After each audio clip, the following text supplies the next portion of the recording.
It's June 1462.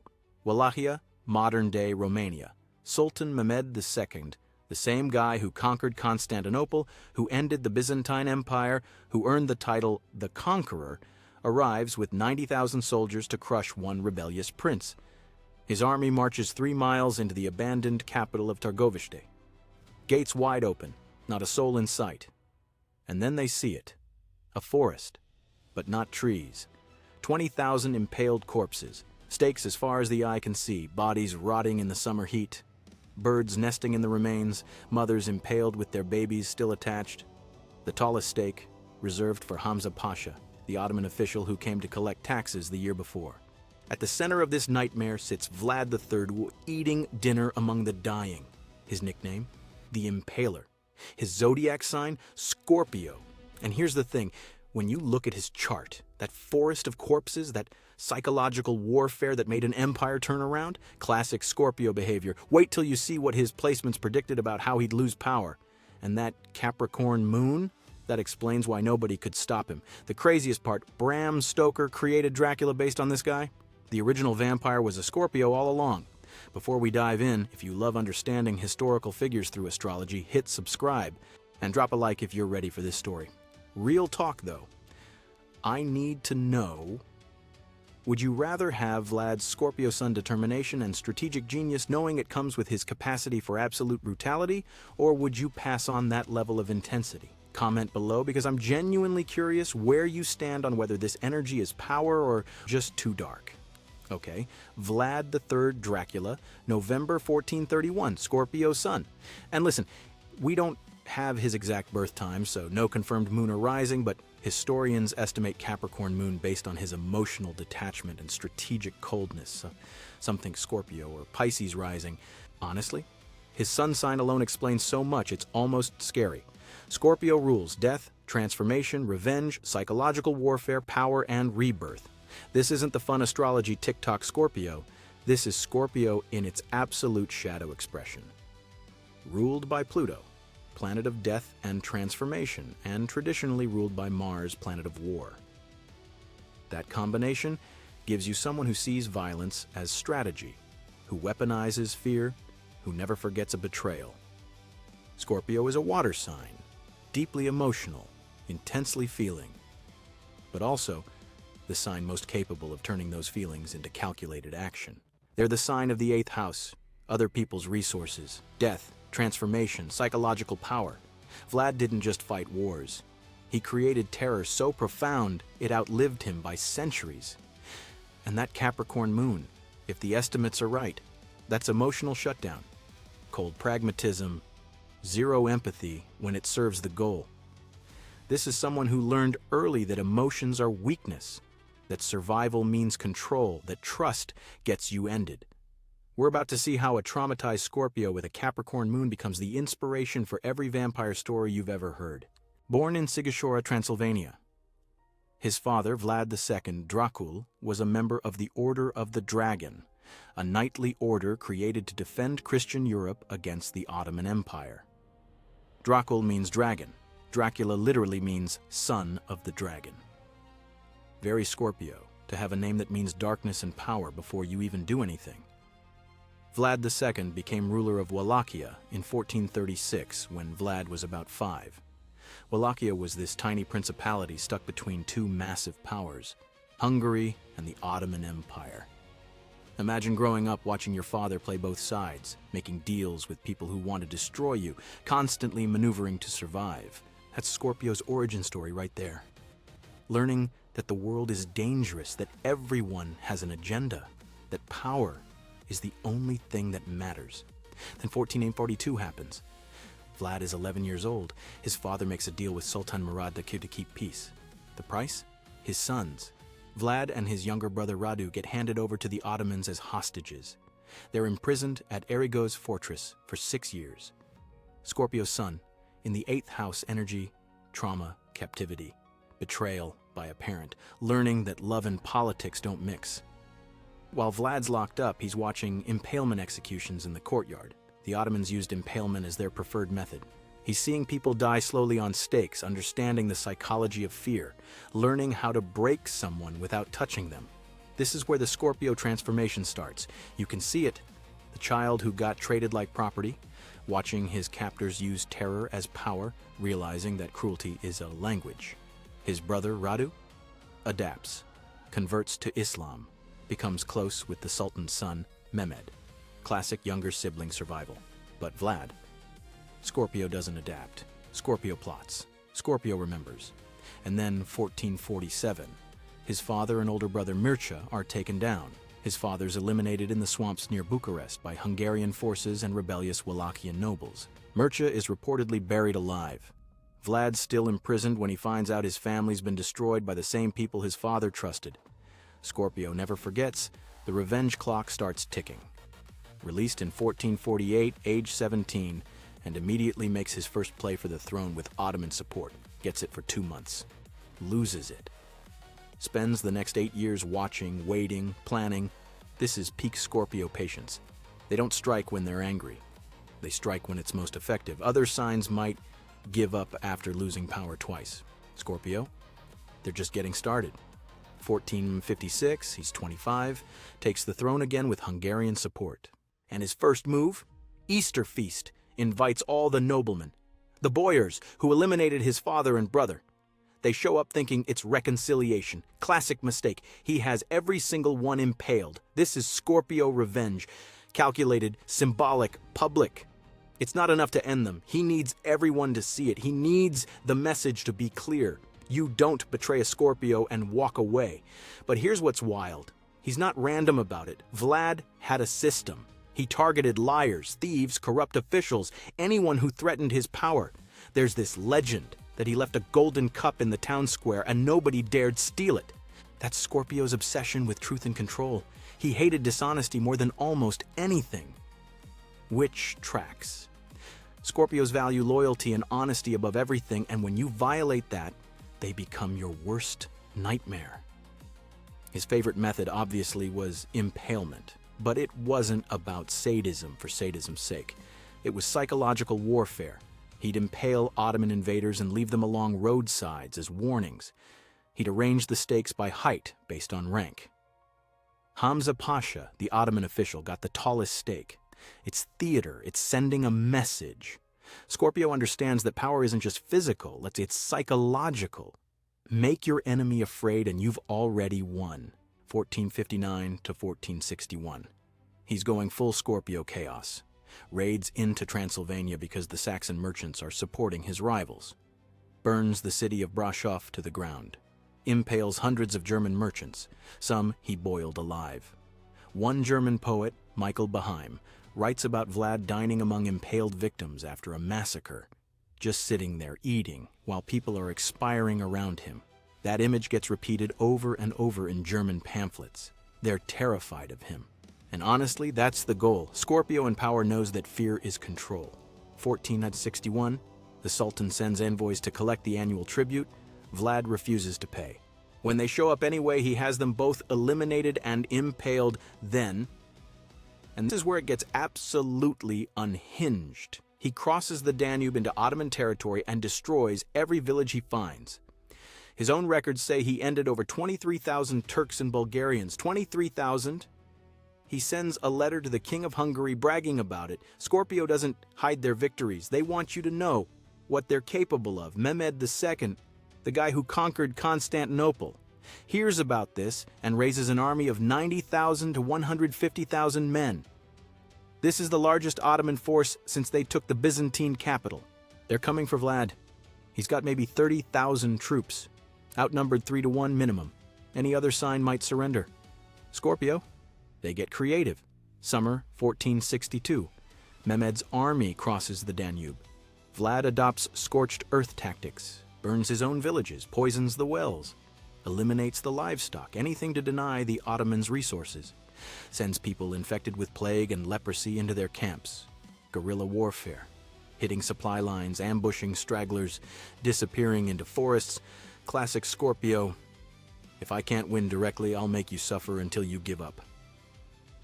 The heat is brutal. The Ottomans are marching for days without food or water, getting picked off one by one. Then June 17th, the night attack. Vlad leads a cavalry raid into the Ottoman camp. The goal? take out Mehmed personally, end the war by eliminating the leader. If it works, he's a legend. If it fails, he's done. He disguises himself, infiltrates the camp, goes straight for the Sultan's tent. Gets lost, hits the wrong tent, ends up fighting the Grand Vizier instead. Chaos erupts. The Ottomans regroup. Vlad escapes into the darkness. The assassination attempt fails, but the psychological damage is done. Mehmed's rattled. A few days later, the Ottoman army reaches Targovishte. That's when they see it. The forest. 20,000 impaled bodies, some dead for months, some still breathing. The smell alone is unimaginable. Greek historian Chalkokondyles writes that the Sultan said it wasn't possible to defeat a man who understood power like this, who governed with such diabolic brilliance. Mehmed turns his army around, leaves Wallachia. Scorpio won, not through superior numbers, through terror. But here's where the Scorpio pattern catches up to him. He trusted the wrong person. Classic 8th house shadow. Scorpio's downfall often comes through betrayal or power struggles with people close to them. Mehmed leaves Vlad's brother Radu in charge of continuing the fight. Radu, who converted to Islam, who has Ottoman support, who's everything Vlad isn't. The Wallachian nobles start defecting. They're exhausted. They're terrified of Vlad's methods. They'd rather deal with Radu and the Ottomans than keep living under Vlad's reign of fear. By late 1462, Vlad's losing support. He goes to Hungary seeking help from King Matthias Corvinus, and Matthias has him arrested, imprisoned for years. Some sources say Matthias forged letters to justify it, claiming Vlad was secretly negotiating with the Ottomans, which tracks. Scorpio's intensity makes people uncomfortable even when they're on your side. There's a that while imprisoned, Vlad would trap mice and impale them on tiny sticks, living out his Scorpio nature even in captivity. That obsessive, compulsive need for control, released in 1475, gets the throne back one more time in 1476, rules for 2 months, then gets ended in battle near Bucharest. Some say it was Basarab Laiota, a rival backed by the Ottomans. Some say his own men turned on him. His head was allegedly sent to Mehmed as proof. Even his death is mysterious, dramatic, symbolic. Very Scorpio to go out in a way that nobody can quite pin down. Here's what gets me about Vlad's chart.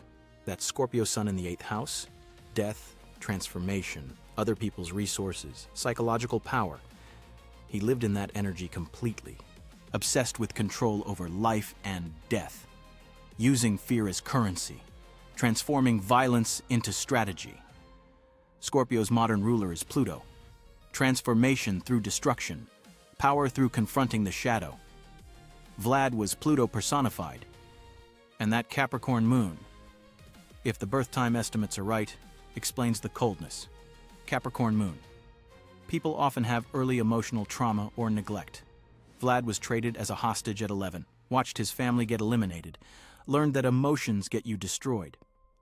That moon placement turns feelings into ice. You become pragmatic, strategic, ruthless. You see people as chess pieces.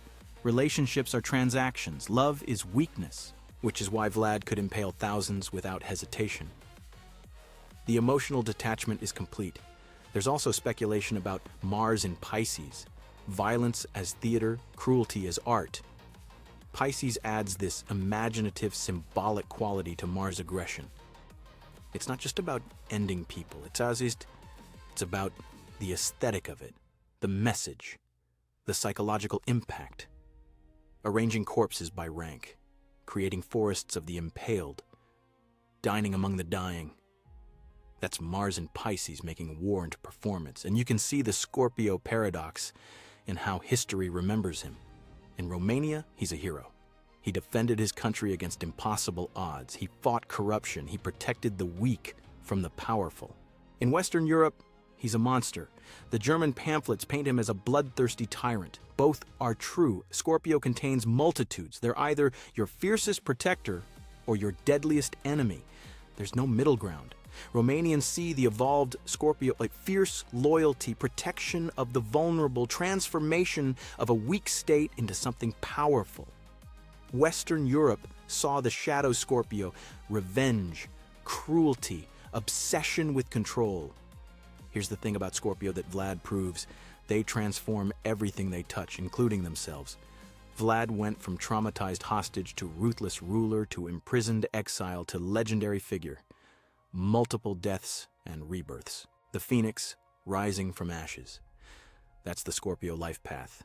You're meant to be destroyed and rebuilt multiple times. Each version more powerful, more distilled, more intense. Fast forward to 1897, Bram Stoker's writing Dracula. He reads about Vlad in historical accounts. The name, the darkness, the violence, the connection to Transylvania.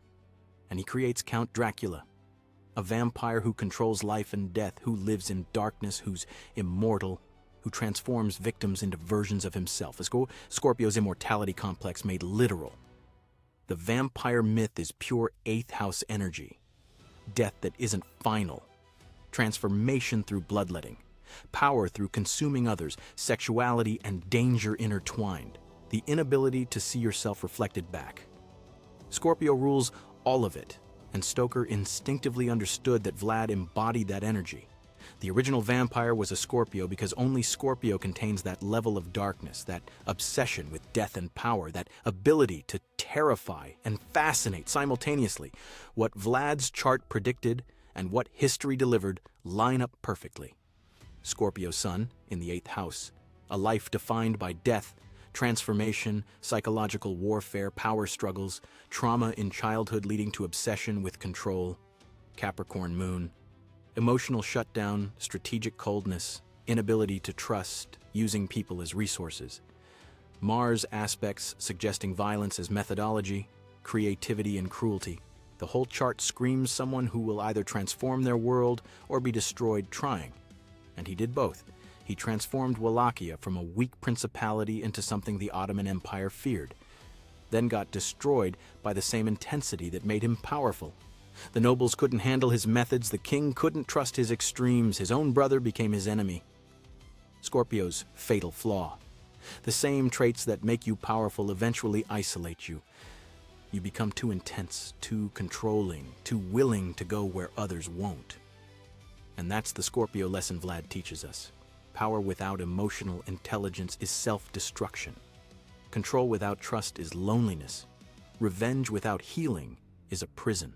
He spent his whole life fighting betrayal with more betrayal, answering violence with greater violence, meeting darkness with deeper darkness. And yeah, he won battles. Yeah, he's remembered. But he died alone, probably ended by his own people, his head sent to his enemy. Scorpio has to learn to transform the pain, not weaponize it. To use the intensity for healing, not harm. To trust someone. Eventually. Vlad never learned that. And that's why his story is a tragedy, not a triumph. The chart was always going to create someone legendary. Scorpio in the 8th house doesn't produce ordinary people. You're either going to change the world or terrorize it. Probably both. Add Capricorn moon, and you get someone who can execute the darkest plans without flinching. Someone who sees the long game. Someone who's willing to sacrifice everything, including their humanity, for power. Vlad chose the shadow side of every placement. He could have used that Scorpio determination to heal his country's wounds. Instead, he inflicted more. He could have used that strategic Capricorn moon to build alliances. Instead, he burned every bridge. He could have transformed his trauma into wisdom. Instead, he repeated it on others. And that's the warning in his chart. Scorpio can heal or destroy, Capricorn can build or demolish, Mars can protect or attack. The energy is neutral. What you do with it, that's on you. Centuries later, we're still talking about him. The vampire lives forever in our imagination, Scorpio's wish fulfilled. He wanted to be remembered, feared, immortalized, and he is. Bram Stoker made sure of it. Every vampire story since Dracula carries a piece of Vlad's Scorpio energy. The seductive danger, the immortal darkness, the transformation of human into monster, the inability to die completely. That's all 8th house, all Scorpio, all the energy Vlad embodied to its absolute extreme. And here's what's wild. Scorpios watching this are probably relating to Vlad more than they're comfortable admitting. Not the impalement part, hopefully, but the intensity. The all or nothing mindset. The inability to forget betrayal. The strategic patience, the understanding that fear is power, the feeling that you have to control everything or lose everything, the knowledge that you're capable of darkness other people can't even imagine. That's Scorpio's burden. You see the depths. You feel the extremes. You know what you're capable of, and you have to choose every day not to become Vlad, to use that power for creation instead of destruction, to transform yourself instead of impaling your enemies, to be the phoenix, not the scorpion. Vlad III, the Impaler. Scorpio's sun, probably Capricorn moon, the man who invented psychological warfare as art form, who turned his trauma into terror, who made an empire retreat through sheer force of will and strategic horror, who inspired the greatest vampire story ever told. His chart predicted all of it: the childhood betrayal, the obsession with control, the creative cruelty, the strategic, the inability to trust, the multiple deaths and rebirths, the legendary status, the dark immortality, everything a Scorpio in shadow can become. And honestly, that's the lesson. Your chart shows the potential, the energy, the patterns. What you do with it, yeah, that's free will. Vlad chose revenge over healing, control over trust, fear over love, and he became immortal, yeah, but as a monster. The original vampire was a Scorpio all along. Make sure you're the evolved version.